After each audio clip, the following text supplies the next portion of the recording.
दिल्ली के अगले मुख्यमंत्री के तौर पर आतिशी कल शपथ लेंगी।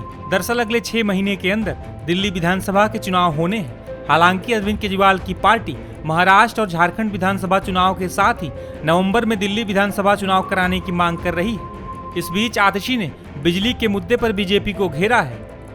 सभी दिल्ली वालों से ये कहना चाहती हूँ कि जब फरवरी में चुनाव आएगा, दिल्ली वालों को मिलकर फिर से अरविंद केजरीवाल जी को मुख्यमंत्री बनाना है, आम आदमी पार्टी की सरकार बनानी है।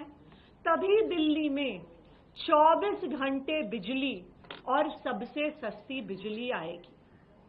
आने वाले 4 महीनों में, जब तक मेरे पास दिल्ली के मुख्यमंत्री होने की जिम्मेदारी है, मैं भी दिल्ली वालों की रक्षा करने का पूरा प्रयास करूंगी, क्योंकि मुझे पता है कि आने वाले 4 महीने में भी भारतीय जनता पार्टी अपने एलजी साहब के माध्यम से कोई ना कोई षड्यंत्र जरूर रचेगी।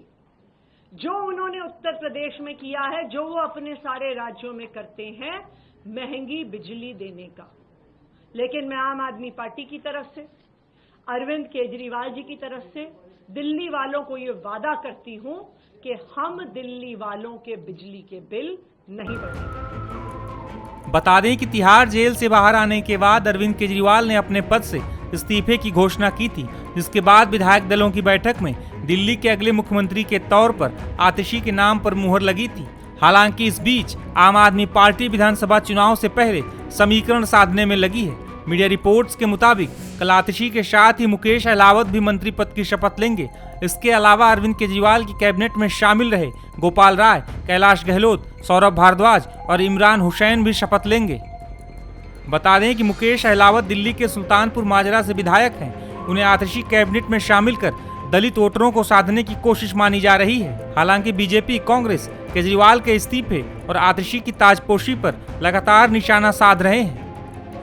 ना ही वो कभी पॉपुलर रही हैं विधायकों में, और वो अन्ना हजारे आंदोलन से भी जुड़ी नहीं थी। उनका नाम दरअसल आतिशी मार्लिना है। मार्क्स और लेनिन से प्रेरित होकर उनके पिताजी और माताजी ने उनका नाम मार्लिना रखा, जो उन्होंने इलेक्शन के दौरान सिंह कर लिया क्योंकि उसमें उनको बेनिफिट नजर आया।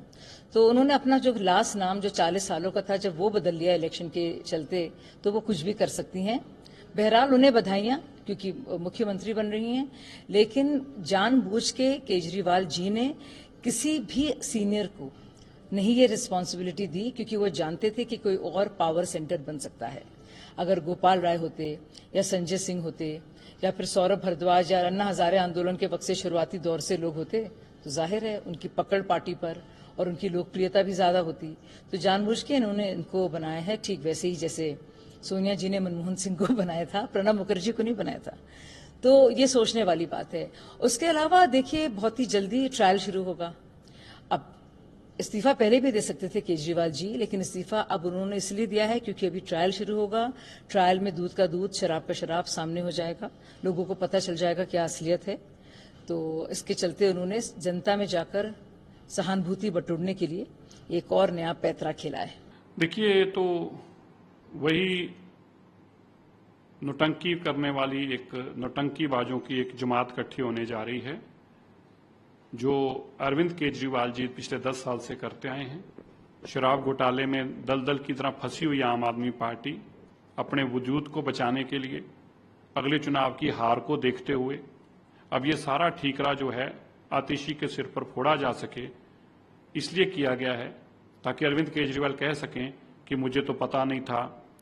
ये मार्क्सिस्ट लेनिन वाली बात निकल आई, लोगों के अंदर विरोध हो गया, आतिशी के कारण ये विरोध हो गया कि उन्होंने किस तरह से देश तोड़ने वाले लोग और देश पे हमला करने वाले लोगों को फांसी से बचाने की वायद की थी। ये सारी बातें लेके अब हारने के बाद अरविंद केजरीवाल जी ने तैयार कर लिया है कि आतिशी के सिर पर हार का ठीकरा फोड़ूंगा और ये कहूंगा कि ये इस कारण से हम हार गए, और इससे ज्यादा और कुछ नहीं है।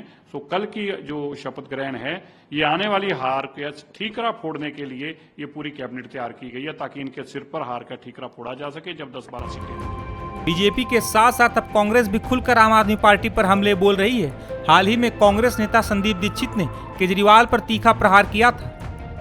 आतिशी नई मुख्यमंत्री होंगी। कहा जा रहा था कि दिल्ली को तीसरी महिला मुख्यमंत्री के तौर पर आतिशी मिल रही है। किस तरह से इस फैसले को आप देखते हैं? नहीं, देखिए, मुझे इसमें कोई रुचि नहीं है, क्योंकि देखो, सामान्यतः जब कोई नया नेतृत्व आता है तो आदमी उत्सुकता से उसकी तरफ देखता है, अपनी पार्टी का हो किसी और पार्टी का हो। लगता है कि कुछ नया काम होगा, हो सकता है कुछ चीजें जो अभी तक हमको लग रही थी ठीक नहीं चल रही थी, कम से कम व्यक्ति प्रयास करेगा। एक तो ये सरकार का हिस्सा रही हैं, और इस सरकार में जितनी भी नाकामियां रही हैं पिछले 2-3 साल की और उसके पहले की, जितने भी भ्रष्टाचार के मुद्दे इस पे चलते चले आ रहे हैं, हम लोगों को तो जो खबर ये है कि उसमें हर चीज में आतिशी जी सम्मिलित रही हैं। तो ये अगर आपको लगता है कि कोई चेहरा बदलने से या तो सरकार का या आम आदमी पार्टी के काम करने का चरित्र बदलेगा या चाल बदलेगा, वो बिल्कुल नहीं है। ये वही का वही रहेगा। जिस तरीके से झूठ पर हर चीज आधारित करते थे वो ये भी करेंगी। मुझे अभी भी याद है, एक मैं आपको छोटा सा वाक्य बताता हूं, किस तरीके से ये भी उसी तरीके की बातें बोलती हैं। एक बार पूछा गया था इनसे कि आप काम कैसे बेहतर करेंगे, तो कहने लगे कि अंग्रेज सरकार में 50% करप्शन होता है, हमारे आते ही हर चीज 50% पर हो जाएगी। 50% तो छोड़ो, 300-300% पे चीजें हो रही हैं। तो जो व्यक्ति पढ़े लिखे होने के बाद भी सार्वजनिक स्तर पर बिना किसी सोच समझ के कुछ भी बोलने के तैयार हो, वो आम आदमी पार्टी का चरित्र होता है। इसलिए मैं व्यक्तिगत कुछ नहीं जानना चाहता, लेकिन मेरे हिसाब से चाहे केजरीवाल हो, चाहे ये बने, चाहे उनका कोई आखिरी का एमएलए बने, उसका कोई मतलब नहीं है। उनका मुख्य उद्देश्य इस समय रहेगा कि हम अपनी आप को सुरक्षित कैसे रखें, किसी तरीके से कोर्ट में हम कन्विक्ट ना हो जाएं, और फिर जो चुनाव में अपना प्रक्रिया वो करते रहें। लेकिन ये भी कहा जा रहा है कि जब तक दिल्ली का अगला विधानसभा चुनाव नहीं होता तब तक ये मुख्यमंत्री रहेंगी, यानी कि जब चुनाव होगा और अगर आम आदमी पार्टी जीतती है तो फिर अरविंद केजरीवाल होंगे। तो ये एक पॉलिटिकल, कहा जा रहा है कि एक पॉलिटिकल मूव किया गया है आम आदमी पार्टी की तरफ से। इन जब तक चुनाव की घोषणा नहीं होती उस बीच में अरविंद केजरीवाल दिल्ली में अलग अलग जगहों पर जाएंगे और जो दिल्ली सरकार के कामकाज है उसको बताने की कोशिश करेंगे। तो एक मोमेंटम बनाने की तैयारी रहेगी। अरविंद केजरीवाल घर में नहीं बैठ रहे हैं। नहीं, वो तो ठीक है, किसी को भी नहीं बैठना चाहिए। कोई भी सेल्फ रिस्पेक्टिंग पॉलिटिशियन जो है क्यों घर बैठेगा जब चुनाव आ रहे हैं। हमें तो उम्मीद नहीं थी, मुख्यमंत्री होते तो भी नहीं, लेकिन मुख्यमंत्री तो ये थे ही नहीं। अगर आप एक चीज देखिए, सुप्रीम कोर्ट ने क्या कहा था। सुप्रीम कोर्ट ने कहा कि तुम मुख्यमंत्री तो रह सकते हो क्योंकि हमें तुम्हें हटाने का अधिकार नहीं है, लेकिन तुम एक तरीके से सस्पेंडेड मुख्यमंत्री की तरह हो। न तुम फाइलें दे सकते हो, न तुम दफ्तर जा सकते हो, न कोई निर्णय ले सकते हो। तो सुप्रीम कोर्ट ने एक तरीके से इनके प्रति अपनी नो कॉन्फिडेंस कि हमारे में तुम पे कोई भरोसा नहीं है, मतलब वो यही माना होगा ना कि तुम सीएम होने लायक नहीं। तो इन प्रावधानों का मतलब क्या है? आप देखिए, हेमंत सोरेन को बेल मिली, उन पर तो कोई अंकुश नहीं लगाया गया। इन पर क्यों लगाया गया?